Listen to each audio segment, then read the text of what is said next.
Hai, selamat pagi kawan pajak. Lama nih kita nggak ketemu. Selamat datang lagi di Mojok Podcast.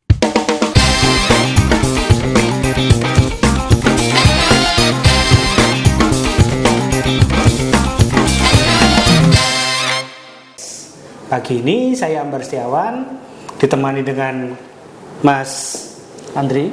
Oke. Kita pagi ini akan membahas tentang apa Mas Andri? Tentang pemindah bukuan pajak. Oke. Pemindah bukuan itu apa tuh Mas? Jadi gini Pak Ambar ya, rekan-rekan sekalian, pemindah bukuan pajak itu adalah proses memindah bukukan yang penerimaan pajak yang sebelumnya A jadi B lah, singkat sederhana seperti itu. Yang tidak sesuai menjadi sesuai lah. Oke. Sebentar, itu biasanya kenapa itu Mas? Kok dipindahkan itu? Biasanya kenapa itu? Pemindah bukuan itu seringkali karena diakibatkan kesalahan wajib pajak. Dalam hal ini ketika wajib pajak itu menyetorkan pajaknya, terdapat beberapa kesalahan, misalnya kesalahan berupa NPWP-nya, kesalahan berupa namanya tercantum, alamatnya, kode setornya, besarannya, atau bahkan ada juga yang sebenarnya dia tidak terhutang pajak, tapi malah terhutang. Nah, jadi bagi wajib pajak yang merasa ada kesalahan dalam melakukan penyetoran pajak, maka negara memfasilitasi dalam bentuk pemindah bukuan pajak tersebut. Oke. Gini Mas Andri, pemindah bukuan itu apakah bisa untuk semua jenis pajak atau hanya pajak tertentu saja kira-kira? Karena kita di bawah naungan Direktorat Jenderal Pajak, yang dimaksud pemindah bukuan pajak di sini adalah hanya untuk pajak yang pusat. Arti ini pajak pusat tentunya adalah pajak yang pajak penghasilan. Pajak penghasilan itu juga bentuknya macam-macam ya, ada 21, 22, 23, 4 ayat 2. Terus ada juga pajak pertambahan nilai PPN di situ. Nah, terus ada juga PBB. Tentunya dimaksud PBB di sini adalah PBB yang dikelola oleh Direktur Jenderal Pajak, yaitu apa itu Mas? P3 ya, pertambangan, perkebunan, dan perhutanan. Seperti itu. Di luar itu perdesaan, perkotaan itu ranah pemerintah daerah masing-masing. Oke. Terus gini Mas Andri, kan tadi sudah dibahas kenapanya, kemudian jenisnya, ya kan? Nah terus sekarang ini kira-kira diajukannya kemana Mas? Kalau boleh untuk tahu. Pemindah bukuan pajak yang dimaksud di sini ini diajukan di KPP tempat pembayaran tersebut diadministrasikan. Jadi misalnya wajib pajak itu terdaftar di Mojokerto, tapi pembayarannya dilakukan di luar Mojokerto misalnya. Pemindah bukuan harus dilakukan di KPP Mojokerto selaku tempat istilahnya setoran pajak itu diadministrasikan. Siap. Berarti diajukan di mana dilakukan pembayarannya ya. Berarti mengacu ke kode kantornya ya Mas ya? Iya, kode kantornya. Kalau kode kantornya Mojokerto itu berapa tuh Mas? 602. 602. Jadi untuk rekan-rekan Mojok Podcast jangan lupa ya, kalau misalnya memang untuk pemindah bukuan kita lihat dulu kode pembayarannya kemana. Disitulah kita nanti akan diminta untuk mengajukan pemindah bukuannya seperti itu. Kemudian ini Mas, ada batas waktunya nggak kira-kira seperti itu? Untuk pemindah bukuan pada hakikatnya di secara ketentuan tidak ada batas waktu untuk wajib pajak mengajukan pemindah bukuan tersebut. Jadi tidak ada batas waktunya. Namun ketika wajib pajak itu ngerti, ini ada yang salah nih misalnya, ya segera aja lah lakukan pemindah bukuan. Boleh gitu ya? Boleh. Oke. Kadang kan gini Mas, misalnya ternyata kesalahan setelah diteliti, ternyata kesalahannya di 5 tahun yang lalu gitu misalnya, masih bisa ya? Iya, karena di ketentuan tidak ada batas waktu ya Pak Ambar ya. Tidak ada batas waktu, maka semoga tidak ada ya, semoga tidak ada yang jauh-jauh ya. Paling tidak kalau memang ada segera kesalahan, coba diteliti ulang. Kalau memang ada kesalahan, segera dilakukan pemindah bukuan. Nah, terus ini Mas Andri, kan katanya sekarang itu serba online ya. Nah, kira-kira pemindah bukuan ini ada nggak sih yang model-model gitulah kayak online ini ya? Sebelum membahas yang online Pak Ambar untuk wajib pajak yang ketika dia sudah mengajukan pemindah bukuan, maka secara ketentuan di PMK 242 2014 bagaimana dirubah di PMK 81 ya. PMK 18 mohon maaf, PMK 18 tahun 2021 di situ diatur bahwa pemindah bukuan itu dulunya adalah 30 hari kerja. Batas waktu penyelesaiannya batas waktu penyelesaian dari pegawai kami, pegawai di KPP itu adalah maksimal 30 hari kerja. Namun di aturan terbaru di Cap 160 PJ 2022 di situ diatur bahwa pemindah bukuan harus diselesaikan oleh pegawai KPP 21 hari kerja maksimal 21 hari kerja. Jadi ya kita tentunya lebih cepat berarti ya proses. Lebih cepat. Harapannya kami juga ya syukur-syukur bisa 7 hari kerja atau 14 hari. Iya, karena kan kalau nggak gitu nanti numpuk terus ya. Iya, pastinya. Nah, jadi jangan khawatir rekan-rekan Mojok Pajak. Kita memang ada batas waktu ya 21 hari maksimal. Tapi memang kalau bisa kita selesaikan di 3 atau 4 hari atau 5 hari nggak ada masalah. Nggak ada masalah. Oke. Jadi nggak usah khawatir teman-teman. Kalau untuk mengajukan ada kesalahan, mengajukan aja pemindah bukuan. Oke. Terus yang tadi Mas Andri, yang online tadi, yang online tadi gimana kira-kira? Oh ya.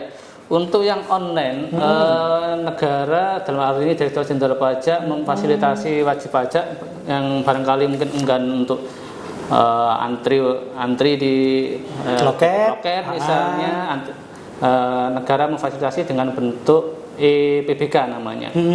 Namanya EPBK berarti kan PBK secara elektronik ya Pak Amber. PBK secara elektronik. Nah, bagaimana cara mengakses PBK elektronik tersebut?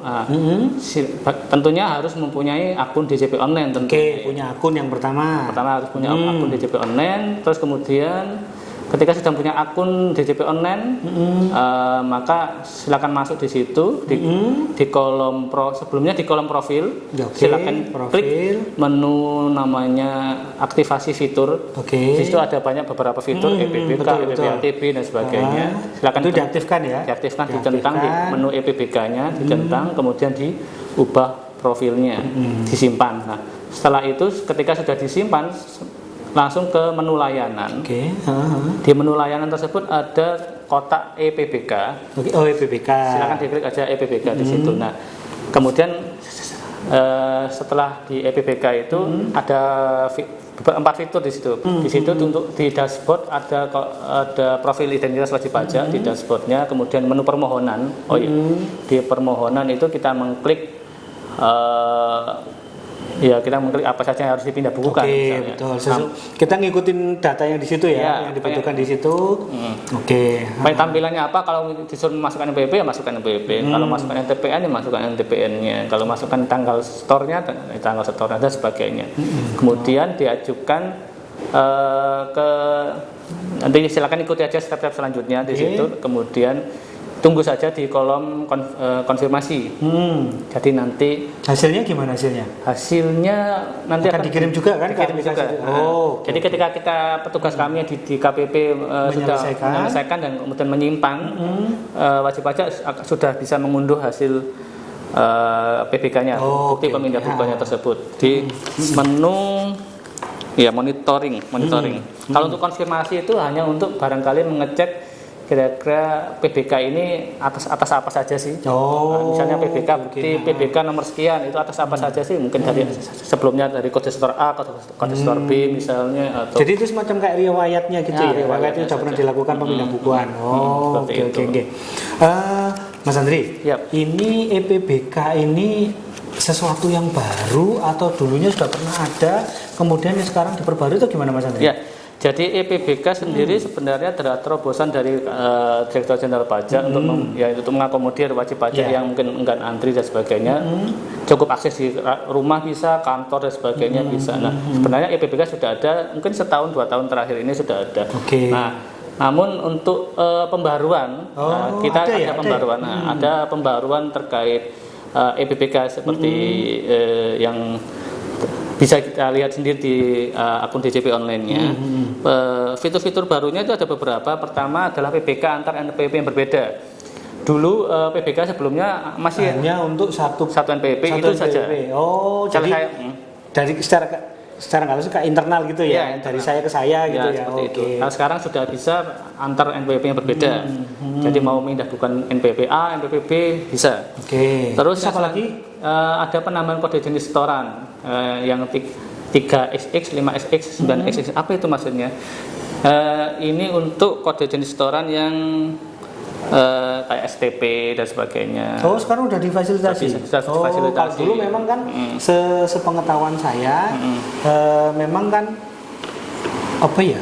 Hanya 100 itu kan setoran-setoran biasa 100, gitu ya. 200 Sekarang seperti kan itu. dipindah bukukan ke tagihan pajak itu bisa ya berarti ya, dengan kode yang 3 itu ya tadi ya. Sekarang bisa 300. Oke. Terus kira-kira apa lagi Mas Andri? Kemudian fitur yang lain. Fitur yang lain adalah pemindah bukuan atas bukti PBK. Jadi pemindah bukuan yang sudah jadi buktinya dari PBK ke PBK. Dari PBK ke PBK. Jadi misal sebelumnya nggak bisa, sekarang sudah bisa. Jadi bukti PBK yang sudah terbit dari Direktorat Jenderal Pajak, di situ bisa dipindah bukukan lagi ke PBK yang lain. Barangkali, wah ini ternyata salah nih.